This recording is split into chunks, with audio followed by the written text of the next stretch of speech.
j'ai aucunement l'intention de vous menacer. Mais je me suis armé d'une touillette dans un objectif précis. C'est que vous soyez très attentifs à ce qui va être devant nous, maintenant, la pyramide d'une vie saine. Quelle introduction. On est dans une vie où les pollutions extérieures sont telles qu'il faut bien comprendre qu'on ne peut pas juste se laisser aller avec le flow, qu'on ne peut pas juste se laisser porter et s'assurer que notre vie va bien se passer. Non, en réalité, on est dans une vie où, bien sûr, que, comme je le disais, il y a des pollutions extérieures, il y a des attaques extérieures, il y a une nourriture qui est de moins en moins bonne, on a de moins en moins de temps pour nous, on a de plus en plus de contraintes liées au travail, liées au transport, liées à énormément de choses.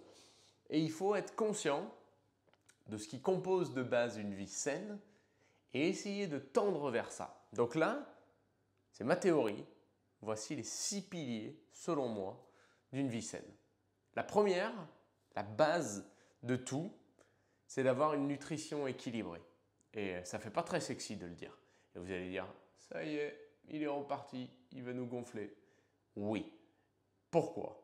Parce que j'ai parlé de pollution extérieure, j'ai parlé d'attaque extérieure.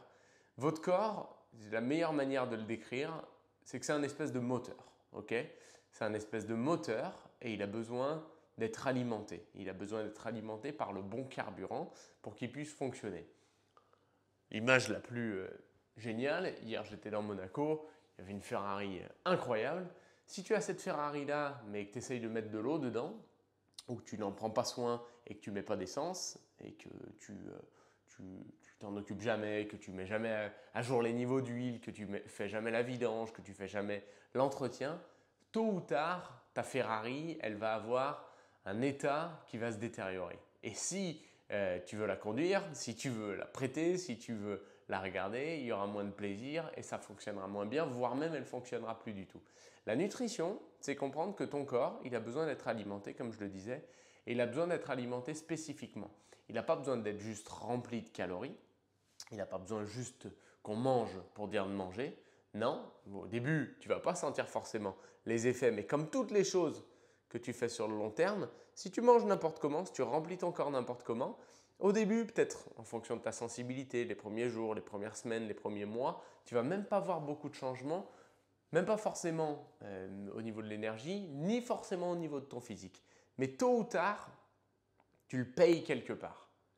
Et avoir une bonne nutrition, c'est comprendre que ton corps, cette machine bien huilée, elle a besoin de bons nutriments, elle a besoin de protéines, de glucides, de lipides, dans ces glucides-là, des bonnes fibres, des vitamines, des minéraux, même beaucoup de phytonutriments, tout ce dont le corps a besoin, tu dois comprendre que le seul moyen de l'apporter, c'est via la nutrition. Et tu manges 3, 4, 5 fois dans la journée. Si 3, 4 ou 5 fois tu fais n'importe quoi, ça ne va pas fonctionner. Donc c'est le socle de ta vie saine. Parce que bonne alimentation, bonne nutrition dit bonne énergie, bon carburant. Et qui dit bonne énergie dit que tu as une base solide pour avancer sur tous tes projets et on va y revenir. Ça nous amène à l'activité physique. Alors certains vont me dire, ouais, mais tu sais, l'activité physique, c'est plus important que la nutrition, que ce soit pour les résultats, pour la longévité ou quoi que ce soit. Et là, je vais vous essayer de faire un calcul très simple. Même si on est très sportif, on va faire une fois du sport par jour. Une fois du sport par jour, peut-être 2 fois si tu es vraiment un professionnel du sport et que c'est ton métier et que tu en fais ta vie. Okay, par rapport au nombre de fois où tu manges. Un calcul tout simple. Si tu fais n'importe quoi une fois par jour, vs si tu fais n'importe quoi 3, 4, 5 fois par jour. Naturellement, ça ne va pas fonctionner.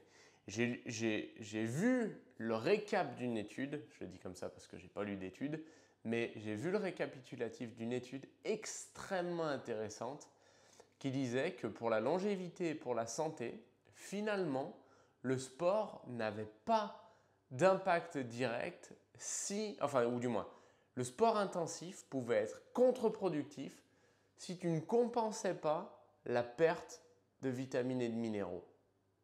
Si tu ne compensais pas la perte de micronutriments. Et ça vient dans une alimentation variée, équilibrée et l'apport de compléments qui viennent justement supplémenter tout ça et qui viennent supplémenter une alimentation qui, on le sait, a perdu de sa valeur nutritive depuis des décennies maintenant et qu'il faut contrer par un apport supplémentaire. Mais malgré tout, le sport est essentiel. C'est essentiel, ton corps il est fait pour bouger, ton corps avant on va dire la révolution technologique récente, ou du moins plus que technologique, mais le moment où le tertiaire, donc les services ont pris de plus en plus de place dans les boulots de manière générale, on est devenu beaucoup plus sédentaire et c'est beaucoup plus commun d'être assis toute la journée à son bureau ou même si tu bosses de la maison, très souvent d'être assis à ta table ou d'être assis sur un canapé ou dans un fauteuil plutôt que d'être debout à juste faire des choses, sans dire de faire du sport, mais un style de vie beaucoup plus actif, beaucoup plus mobile, c'est ce qu'on avait avant. Et aujourd'hui, il faut le compenser. Et je suis honnête avec vous aussi sur un truc, et on est là pour s'apporter des conseils aussi, c'est que faire 1 heure de sport par jour, ou 2 heures, ou n'importe quoi, ou 30 minutes, c'est génial, mais ce n'est pas suffisant pour compenser ça. Ce n'est pas suffisant pour contrer le fait que ton corps n'est pas fait pour que les 15-16 heures de la journée où tu es réveillé, il soit assis et il soit en total repos ou du moins en plus dans des positions qui ne sont pas bonnes. Donc, c'est nécessaire, c'est absolument nécessaire et il n'y a rien qui peut vraiment contrer ça, de bouger plus. Ça veut dire que tu vas devoir peut-être adapter tes loisirs avec tes enfants. Tu vas devoir, plutôt que de les caler devant la télé, tu vas devoir aller marcher avec eux, vivre des moments un peu plus actifs. Et tout ça, si on regarde une logique de résultat en plus, ça va amener plus de calories consommées, un corps plus en mouvement, donc les huilages se passent mieux, les connexions continuent de se faire et c'est beaucoup plus essentiel, c'est même beaucoup plus utile on va dire sur le long terme que juste de faire 1 heure de sport par jour. Ça c'est un message important dans ce socle d'une vie saine, c'est que peu importe la quantité de sport que vous faites, soyez plus en mouvement constamment, bougeons plus constamment. Le troisième socle de cette vie saine, ça va être le sommeil. Et là, c'est là que le bas blesse pour beaucoup. C'est là que le bas blesse pour beaucoup parce que le sommeil, c'est une des choses qu'on met le dernier en avant. Nos styles de vie modernes, ils font que on va se coucher en étant sur les téléphones, on va se coucher tard parce que comme il y a la lumière, on n'est plus en train de se coucher au moment où le soleil tombe. On va se coucher plutôt. Ouais, tombe, le soleil tombe. Des fois, tu as des doutes. Et à côté de ça, en plus, on ne se réveille pas non plus le matin avec le soleil, on se réveille avec un réveil, on se réveille pour aller, on se met directement sur les écrans, ou du moins on est dans des petits appartements, on n'a pas la lumière du jour, on n'a pas le temps de s'exposer à la lumière du jour. Tout ça fait que ton cycle de journée et de nuit, il est complètement flingué et du coup, tu arrives à un moment où ton sommeil, il est difficilement rattrapable et tu galères. Et même si tu dors, tu es constamment fatigué. Donc déjà, en réglant les 2 premiers socles, ça va t'aider. Mais ça, le fait de bien dormir, tu dois le prendre comme un vrai, comme quelque chose de central. Les gens qui disent, tu sais, moi, j'ai pas besoin de beaucoup dormir, en fait, c'est 3 à 5% de la population qui vraiment peut se permettre de dormir moins que les 7 heures minimum par jour. Et ça, peut-être que tu es dans ces 3 à 5%, mais statistiquement parlant, il y a beaucoup moins de chances quand même. Donc le sommeil, tu dois le mettre comme une priorité. Et souvent, c'est contradictoire et c'est pour ça qu'il faut chercher aussi des autres solutions avec un boulot classique parce que ton boulot classique, moderne, qui n'est pas d'ailleurs, qui n'est pas historiquement comment les gens ont travaillé dans leur vie, parce que pareil, il y avait toutes ces contraintes de nuit, il y avait toutes ces contraintes qu'on pouvait imaginer où tu ne pouvais pas, si tu travaillais dans les champs, tu ne pouvais pas rentrer la nuit quoi, parce que tu ne voyais plus rien littéralement. Donc, les journées de travail étaient différemment organisé. Et donc, là, avec nos vies modernes et nos travails modernes, eh ben, on arrive à des moments où on a des heures de transport, on doit faire tout ce qu'on doit faire dans la journée en peu de temps, on doit faire nos loisirs, on doit faire les choses, on doit préparer à manger, on doit faire toutes ces choses-là en très peu de temps. Et donc, le sommeil, il en pâtit énormément. Et je le répète et je le redis, il y a bien un truc qui est indispensable et ou plutôt qui est irremplaçable et sur lequel on ne peut pas se permettre de faire des concessions, c'est le sommeil. Et pourtant, c'est le premier sur lequel on en fait parce que quelque part, pour utiliser des termes à la mode, c'est la minorité invisible. Tu vois, quand tu vas au restaurant, tu peux montrer que tu manges bien. Par contre, personne n'a aucune idée de comment tu dors.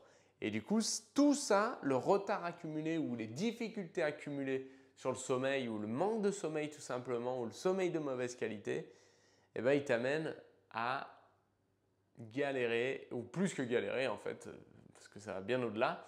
Tu vas le payer aussi à un moment donné. Et tu le payes sur énormément de choses. Ton cycle d'hormones aussi peut être flingué. Enfin, c'est vraiment large et varié les problèmes qui sont liés au sommeil. Donc ça, c'est le troisième socle. Quatrième, gestion du stress.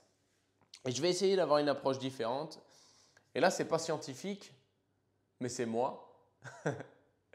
Je dirais que c'est pas que tu dois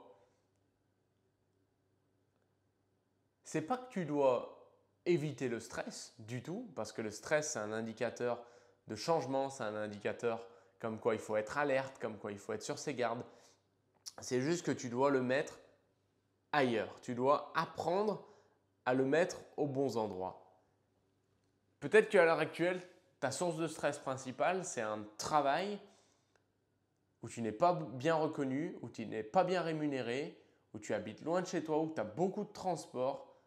Tout ça, ça t'amène un stress qui est monumental.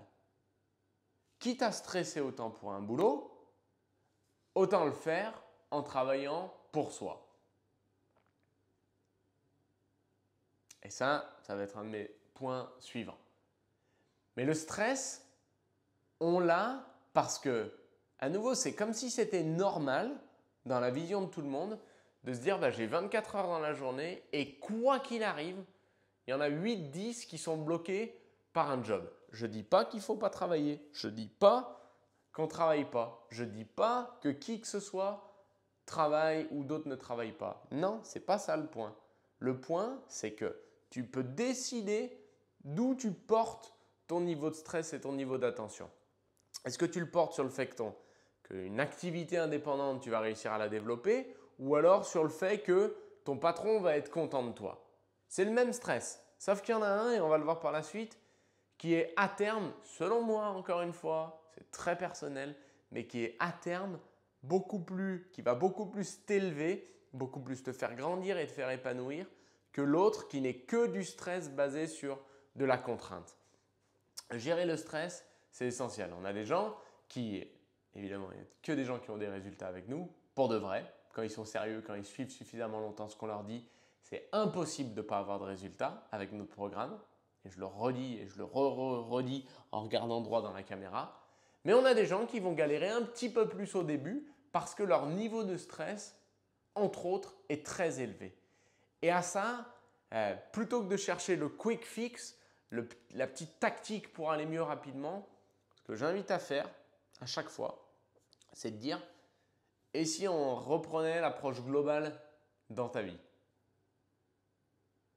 Parce que c'est là qu'on va trouver les points de stress et surtout qu'on va, en changeant globalement comment se présente ta vie, là, tu vas pouvoir améliorer ta gestion du stress beaucoup plus facilement. Et puis après, c'est apprendre à faire aussi des choses difficiles de son côté sans qu'on nous ait poussé, sans la contrainte, sans quoi que ce soit, qu'on s'auto-inflige à soi-même parce que notre capacité à résister au stress,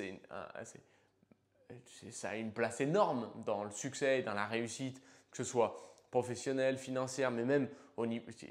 C'est tout bête, mais si tu es incapable de tenir parce que tes enfants ils pleurent 2 minutes ou parce qu'ils pleurent un peu tous les soirs, ça c'est une mauvaise gestion du stress aussi. Et forcément, ça a un impact direct dans ta vie. si tu apprends à faire des choses difficiles, à tenir sous le stress, à élever ta capacité de gestion du stress ou de résistance au stress, tu vas être bon. Tu vas être bon et tu vas être meilleur dans tous les aspects de ta vie. Donc la gestion du stress, à nouveau, ça c'est essentiel. 5e point, communauté et lien social. Et là le schéma que je vais vous montrer, enfin le schéma, plutôt le cycle que je vous montre, vous le connaissez. Le pic pour beaucoup de gens, et ça aurait dû, dans un univers parallèle, dans une vie parallèle, ça aurait dû être notre cas avec Lisa. Et qu'est-ce que ça aurait été terriblement pesant, c'est que tes études, lycée, université, en fonction de ce que tu fais, c'est le summum de ta vie sociale.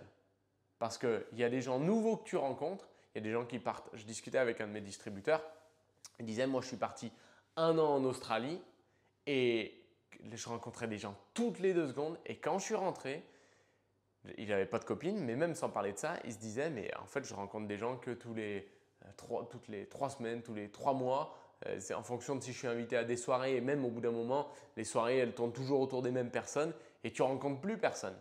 Et être dans une communauté, avoir du lien social, c'est essentiel. Et là, je parle de rencontrer des nouvelles personnes parce que, comme je disais, dans le cycle, c'est que le summum de ta vie sociale, c'est pendant tes études. Et puis, au fur et à mesure du boulot, eh ben, tu es de plus en plus isolé avec tes mêmes amis, avec ta famille. Et c'est génial, tu renforces ces liens-là.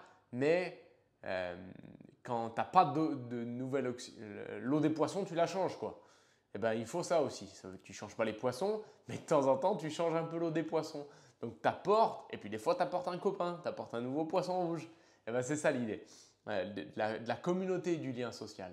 Et là où on a, avec notre programme Herbalife et tout ce qu'on fait avec Lisa et toute la team, là où vraiment on a des retours extraordinaires de gens, c'est des gens qui disent, tu sais, bon, la nutrition, je ne la changerai pour rien au monde. Le concept, je l'aime plus que tout.